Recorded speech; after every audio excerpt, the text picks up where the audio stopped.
Dia bagaimana kabarnya Bu hari ini? Alhamdulillah baik, sehat Bu. Alhamdulillah baik. Seperti janji kita kemarin Ibu, bahwa jenengan nanti hari ini akan melakukan coaching dengan Bu Nining gitu. Kalau nanti akan melakukan coaching ini nanti saya akan menggunakan topik jenengan Bu. Ya.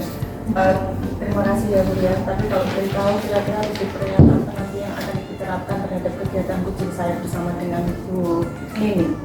Nanti kita akan menggunakan 4 kriteria, yaitu sangat baik, kemudian baik, cukup dan kurang. Hari ini nanti ada yang dinilai itu kemitraan Ibu. Yang pertama kemitraan, kemudian proses kreatif dan memaksimalkan potensi. Siap. Jadi kalau dari kompetensi coaching tadi Ibu, apa yang ingin panjenengan kembangkan saat coaching untuk hari ini? Iya Bu, terima kasih. Untuk kegiatan coaching hari ini yang akan saya lakukan bersama dengan Bu Nining itu ada 3 kompetensi sebenarnya yang saya kembangkan. Yang pertama itu adalah present, kehadiran penuh antara saya dengan Bu Nining. Kemudian nanti mendengarkan aktif ketika kami melakukan percakapan. Kemudian yang terakhir adalah membuat pertanyaan yang berbobot seperti itu.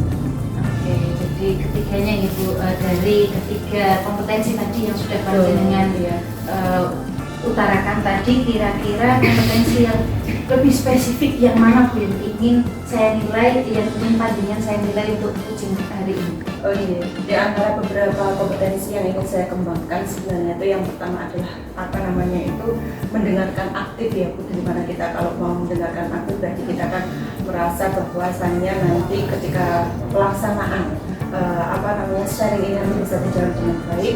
Kemudian yang kedua ya membuat pertanyaan yang berbobot, karena bagi saya apabila kita nanti bisa membuat pertanyaan berbobot, otomatis kita dapat memancing potensi yang ada pada diri itu tersebut untuk dapat menyelesaikan permasalahan yang ada.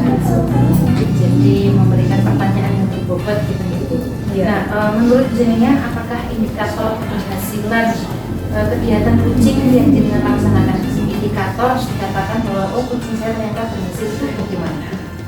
Ketika kita itu mampu memberikan pertanyaan yang bervariasi, ketika kunci itu datang kepada kita, kemudian mengutarakan semua permasalahan yang ada dengan pertanyaan-pertanyaan yang sudah kita lakukan atau kita berikan, sehingga kunci tersebut dapat menyelesaikan permasalahannya sendiri seperti itu. Kemudian dia dapat menemukan tujuan yang ia inginkan seperti itu.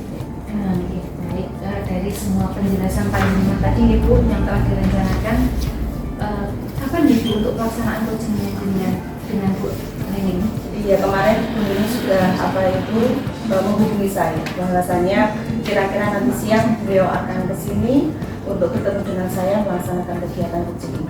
Oke, baik. Nanti siang ketika panjenengan melakukan coaching, nanti saya akan memberikan umpan balik dari coaching yang akan panjenengan laksanakan dengan Bu Nining.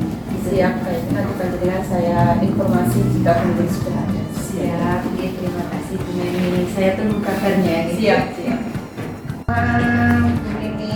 Terima kasih sudah meluangkan waktu. Saya seperti kemarin ya, saya menghubungi jenengan. Saya ada ada sedikit masalah, kita bisa bilang itu masalah, tapi juga tidak bisa jadi masalah juga. Pokoknya ada sedikit problem tentang pendidikan, tentang murid saya di kelas yang pengen saya sharing dengan Bu Nining. Kira-kira hari ini longgar nggih Bu nggih? Alhamdulillah, saya memang meluangkan waktu untuk Bu Nining karena kemarin Bu Nining kebetulan memang sudah menghubungi saya bahwa hari ini kita ada jadwal untuk bisa sharing secara personal.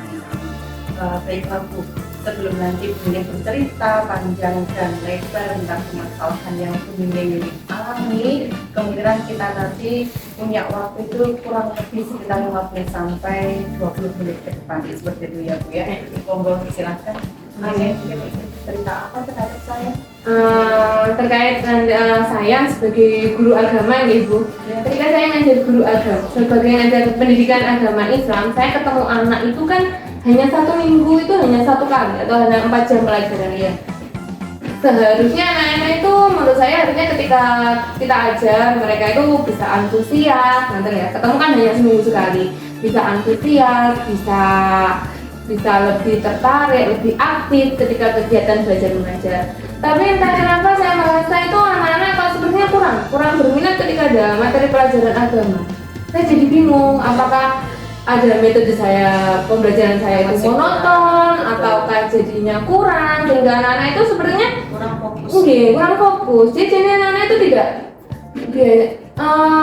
kurang aktif gitu loh, tidak kayak ketemu saya ada hal yang biasa, padahal saya itu kepengennya kalau ketemu saya pembelajaran saya kayak oh iya ketemu excited minggu sekali. Iya, nah, saya jadinya bingung apa ada yang kurang ya dengan saya. Siap. Jadi permasalahan ini itu merasa sebagai guru agama yang notabene dalam 1 minggu itu penjenengan bertemu kepada murid itu dalam 1 kelas hanya sekali.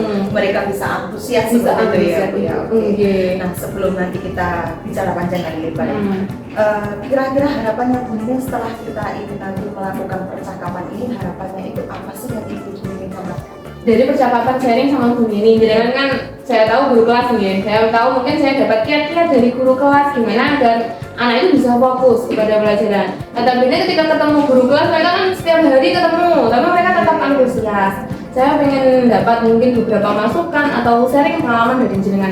Oke siap, semoga nanti bisa kita ya sharing bisa mendapatkan solusi. Mungkin, nah gitu. Kira-kira perubahan apa sih yang Ibu Nining harapkan dalam kaitannya dengan permasalahan yang saat ini Ibu Nining alami menjadi guru mata pelajaran khususnya di agama Islam? Perubahannya saya pengen punya, berarti pengen anak-anak itu otomatis jadi antusias ketika mereka ketemu saya, mereka dengan pelajaran saya, mereka jadi antusias, jadi menarik, jadi tidak membosankan lah pelajaran di dalam kelas itu. Oke sih. Nah, kira-kira hal apa sih yang mungkin Ibu Nining lakukan untuk dapat mewujudkan supaya anak-anak yang awalnya itu terlihat kurang suka, kurang bersemangat, ya, sehingga mereka tuh bisa lebih antusias lagi, lebih bersemangat lagi, apalagi ketemu dengan Bu Nining yang hanya 1 minggu itu udah lain pengennya seperti itu. Sebenarnya kadang saya ingin menerapkan beberapa metode mungkin dengan media pembelajaran ya, dengan media pembelajaran yang lebih menarik pada anak. Tapi terkadang itu ketika agama itu kan biasanya tentang cerita-cerita. Iya. Kalau sekali-kali saya hadirkan video, saya ada. Mungkin mereka hanya jawabnya di awal. Ketika di tengah-tengah sudah ramai lagi. Nah, terus nanti saya mencoba lagi mengaktifkan mereka mungkin dengan memberikan ice breaking ya seperti itu.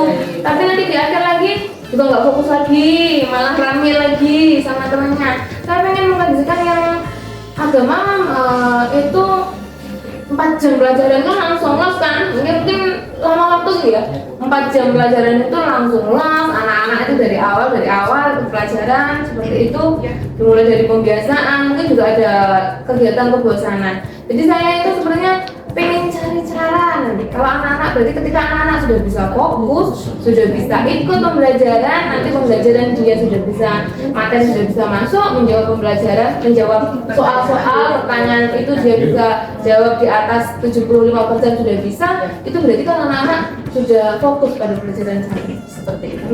Ininya seperti itu. Berarti Bu Nining ini istilahnya ingin berinovasi, memberikan penerapan pembelajaran yang lebih menarik lagi terhadap anak-anak khususnya dalam pembelajaran agama Islam. Oke Ibu. Nah, kalau bisa kita katakan idealnya orang itu kalau mengajar anggap aja ini tuh rentang nilainya tuh 1 sampai dengan 10. Nah, kalau Bu Nining sendiri itu saat ini tuh berada di level berapa sih? Sebenarnya masih di level 6 gitu. Kalau untuk inovasi kayaknya memang agak kurang gitu ya. Seperti itu. Karena memang ya di agama itu kan dengan pembiasaan pagi, hafalan. Itu sudah berjalan. Sebenarnya sudah berjalan. Tapi mungkin karena kita sudah berjalan selama 1 tahun, mungkin anak-anak masuk pada fase bosan. Seperti itu. Sebenarnya masuk kepada fase kebosanan. Sudah begini aja, nanti juga begini lagi. Pengennya itu kita sharing, mungkin pengennya itu ketika harus ada mungkin gimana ada metode-metode baru yang bisa saya sisipkan ketika pembelajaran itu. Oke, berarti intinya kita harus sebagai guru harus terus belajar dan berinovasi ya. karena memang ini tugas kita, apapun yang terjadi kita harus terus mau Makanya belajar lebih menarik. masih pada level 6 makanya. Oke, nah kalau Bu Neni sendiri merasa Bu Neni itu sekarang berada di level, kira-kira keinginan Bu Neni itu nanti itu bisa dikatakan bahwa pembelajaran yang sudah Bu Neni lakukan itu dikatakan maksimal atau sesuai dengan keinginan atau tujuan Bu Neni itu berada di level berapa? Mungkin di antara di kalau 10 itu nilai di dewa ya. dewa 10 lah. Ya paling enggak 8 atau 9 lah. Jadi 8 atau 9 ketika anak-anak jadi bisa agar muncul ide-ide baru, terus anak-anak yang bisa ikut press gitu. Pengennya di level 8 gitu. Jadi istilahnya dengan kita memberikan metode, Yes. strategi yang baik, Iya. istilahnya yang berpihak kepada anak juga, kita juga bisa membuat anak itu lebih aktif seperti itu ya, Bu Iya. ya. Semoga nanti apa yang Ibu Nini itu bisa tercapai. Oke. Oke. Jika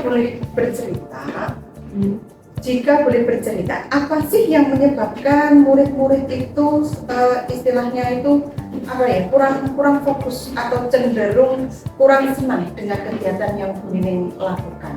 Itu tadi Bu Nini sudah bercerita banyak, istilahnya kiat-kiat atau strategi yang sudah diungkapkan kan sudah banyak sekali. Nah, apa sih yang sebenarnya selama ini Bu Nini itu rasakan, kenapa mereka itu kok sudah dari berbagai istilahnya itu strategi metode yang diberikan kok masih membuat mereka itu merasa jenuh dan lain sebagainya. Oke. Mungkin gitu ya, karena memang dari pagi kan kita itu, saya itu di kalau sekolahan saya itu pagi itu kegiatan pembiasaan itu kan semuanya saya jadikan satu di depan kelas, dari kelas 1 sampai 6 saya jadikan satu di depan kelas, mulai dari pembiasaan, mulai dari asmaul husna, kemudian surat-surat pendek, kemudian sampai menyanyikan lagu Indonesia Raya sampai perkalian itu saya adakan di depan.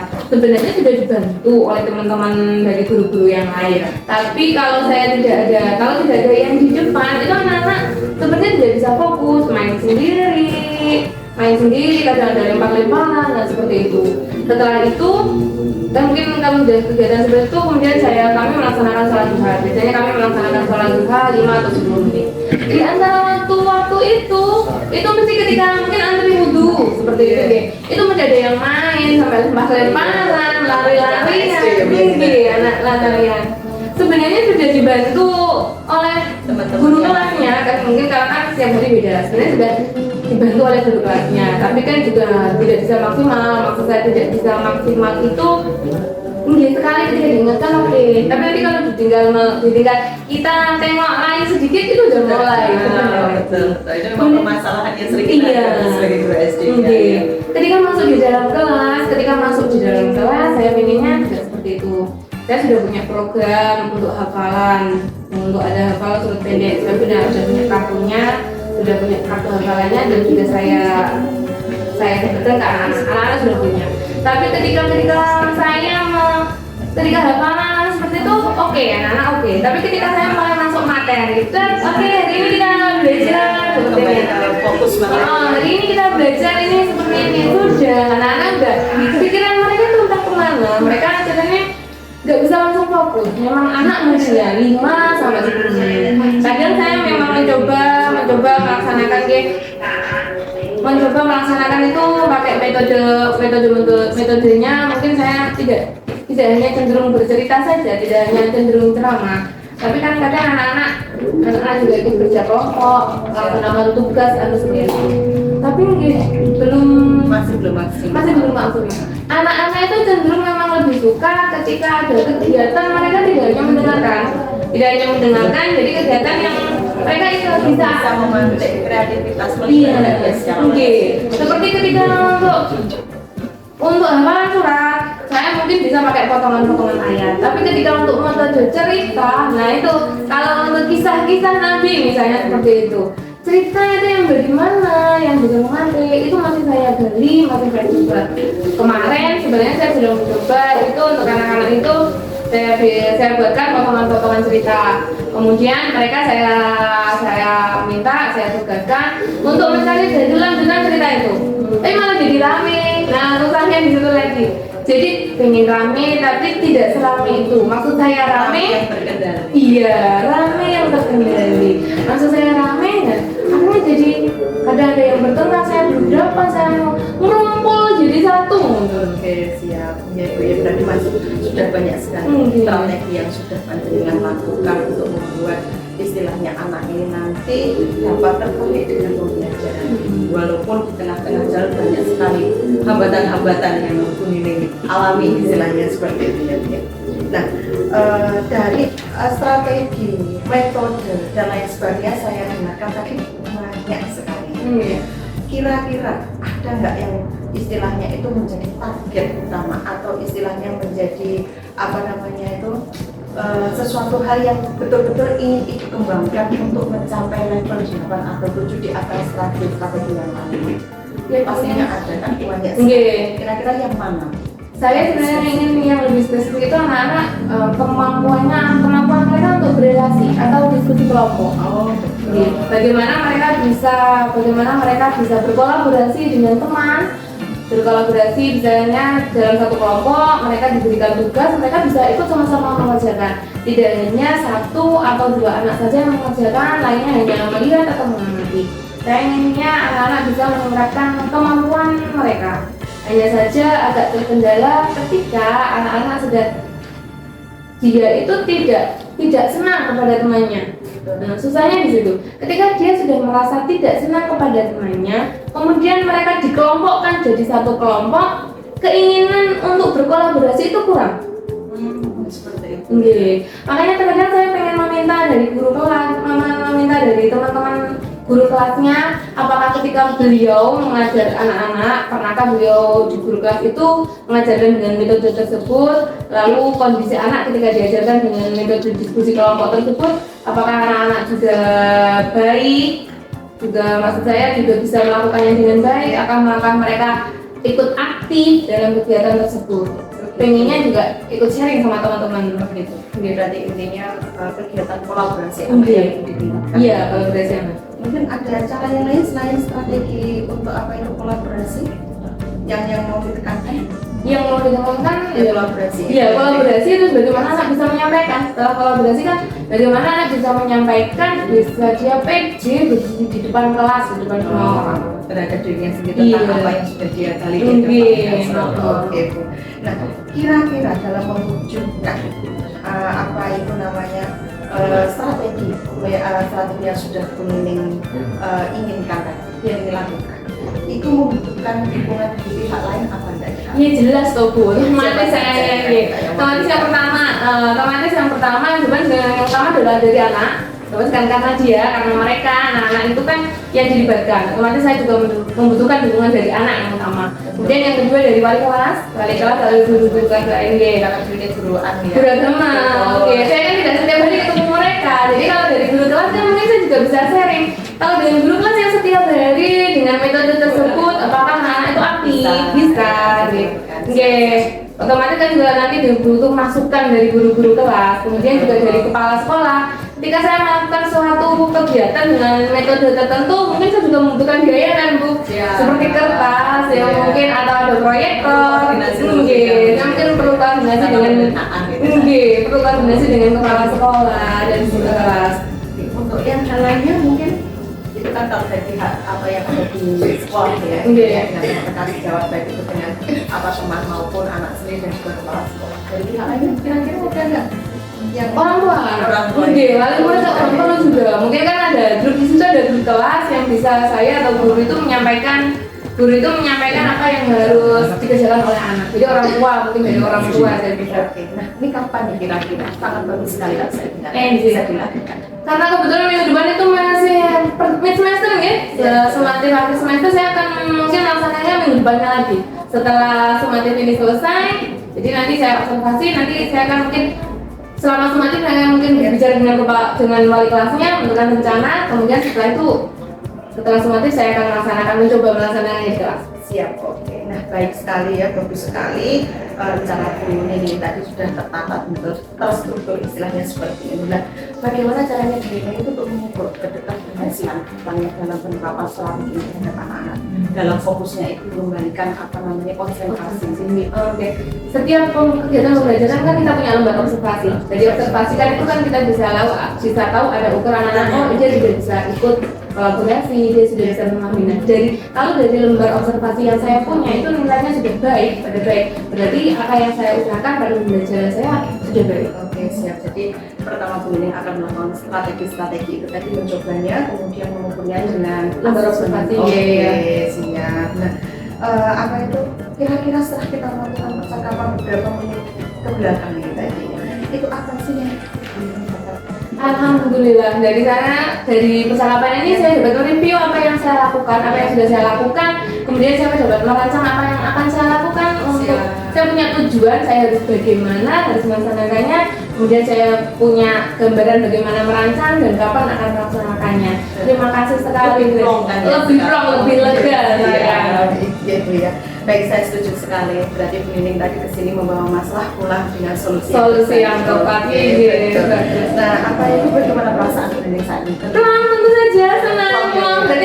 Jadi saya itu nanti saya bisa, jadi lebih semangat lagi. Oke, saya akan melakukan ini seperti itu. Siap. Alhamdulillah ya Bu ya. Semoga harapan Bu Nining ke depan bagaimana caranya Bu Nining untuk menghadirkan strategi yang lebih menyenangkan dalam pembelajaran PA itu dapat berjalan dengan baik dan istilahnya kita bisa menjadi guru yang dirindukan oleh amin.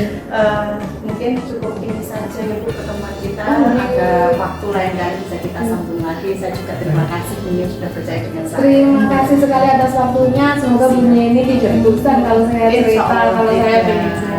Siap. Terima kasih ya Bu. Terima kasih atas waktunya Bu Neni. Saya permisi dulu. Assalamualaikum. Bu Neni, alhamdulillah luar biasa sekali. Tadi saya sempat mendengarkan jaringan dengan Bu Neni, luar biasa gitu. Bu Neni ya luar biasa sekali nih Bu Neni. Jadi tadi sekarang perasaan jaringan ini bagaimana Bu? Setelah hasil coachingnya jaringan tadi, dari hasil coachingnya jaringan perasaannya bagaimana? Kalau menurut saya luar biasa sekali. Di samping Bu Nining itu dapat menyelesaikan permasalahan yang dia bawa atau dia hadapi, saya sendiri juga mendapatkan pengalaman baru dari bagaimana caranya kita itu menghadapi pembelajaran yang kurang menyenangkan istilahnya bagi peserta didik kita seperti itu. Jadi saya tadi juga menjelaskan sangat luar biasa, banyak sekali strategi yang bisa diterapkan, mungkin nanti bisa diterapkan di pelajaran, bukan hanya di pelajaran pendidikan agama saja, tapi juga bisa diterapkan di pelajaran yang lain. Betul. Kalau menurut saya tadi setelah saya amati jaringan tadi itu saat melaksanakan coaching itu sudah sesuai dengan tujuan awal jaringan yang jaringan sampaikan ke saya, bahwasanya jaringan tadi ingin menjadi mengembangkan kompetensi, kemudian hadir secara penuh. Terus yang terakhir tadi memberikan pertanyaan yang berbeda. Nah, menurut jaringan pendapat saya ini bagaimana? Sesuai tidak dengan apa yang jaringan rasakan? Wah, saya luar biasa sekali. Benar lagi berarti di luar ekspektasi saya. Tapi memang sudah luar biasa. Saya tadi berusaha untuk menghadirkan alur itu tadi dalam kegiatan coaching saya bersama dengan Bu Nining. Sebisa mungkin saya menggunakan alur cerita itu dengan baik supaya apa permasalahan yang dibawa Bu Nining nanti Bu Nining sendirilah nanti yang akan bisa menyelesaikan permasalahan yang ada pada dirinya seperti itu. Luar biasa sekali. Memang tujuan untuk coaching itu kan kita membantu agar Ibu Nining bisa menemukan solusi dari permasalahannya ini.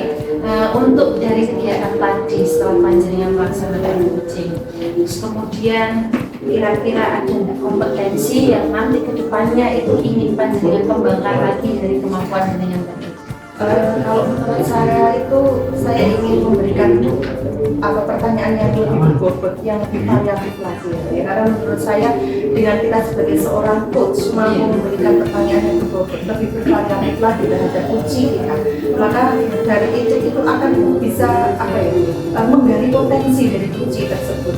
Bagaimana dia mengolah rasa, bagaimana dia bisa menyelesaikan permasalahannya sendiri sesuai sehingga si uji ini dapat istilahnya itu mencapai tujuan sendiri yang dia inginkan seperti itu.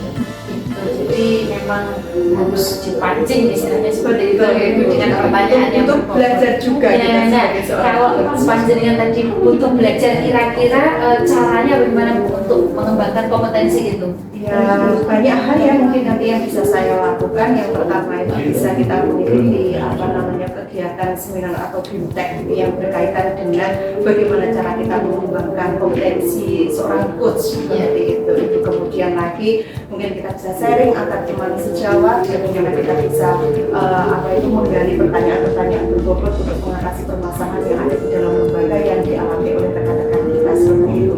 Dan sekarang ini kan istilahnya di Google banyak ya Bu ya, bisa kita searching secara mandiri bagaimana pelaksanaan kegiatan coaching ini bisa berjalan dengan baik dan juga efektif seperti itu. Amin, semoga saja nanti apa yang menjadi tujuan jaringan itu untuk memperbaiki proses coaching Anda pandirian menjadi coach itu menjadi lebih baik, semoga saja bisa segera dilaksanakan. Amin. Kira-kira kapan pertanyaannya? Nah itu pertanyaannya kapan? Kalau bisa ya secepatnya ya, secepatnya bisa kita laksanakan. Kemudian apabila ini memang bisa kita laksanakan dalam satu lembaga secara keseluruhan, saya yakin kegiatan pembelajaran itu di sekolah itu pasti akan bisa berjalan dengan baik sesuai dengan tujuan dan kompetensi yang diinginkan. Seperti luar biasa Bu Neni. Jadi sedikit saya ulas lagi umpan balik dari saya tentang hasil coaching jenengan tadi. Yang pertama tadi panjenengan sudah melaksanakan coaching dengan menggunakan alur tirta sesuai dengan alur tirta. Kemudian yang kedua seperti di awal penyampaian tujuan jenengan tadi sudah panjenengan capai dengan sangat luar biasa. Terima kasih. Untuk kedepannya semoga nanti mengikuti seminar, kemudian jenengan tadi berkolaborasi dengan teman sejawat bisa sudah dilaksanakan, sehingga kemampuan coaching jenengan nanti bisa ditingkatkan. Iya, terima kasih. Sama-sama ini. Kalau begitu mungkin cukup sampai di sini pertemuan kita hari ini Bu Neni. Ya, nanti saya juga terima kasih atas Sama-sama. Saya juga terima kasih sekali. Kalau begitu saya undur diri, Ibu. Assalamualaikum.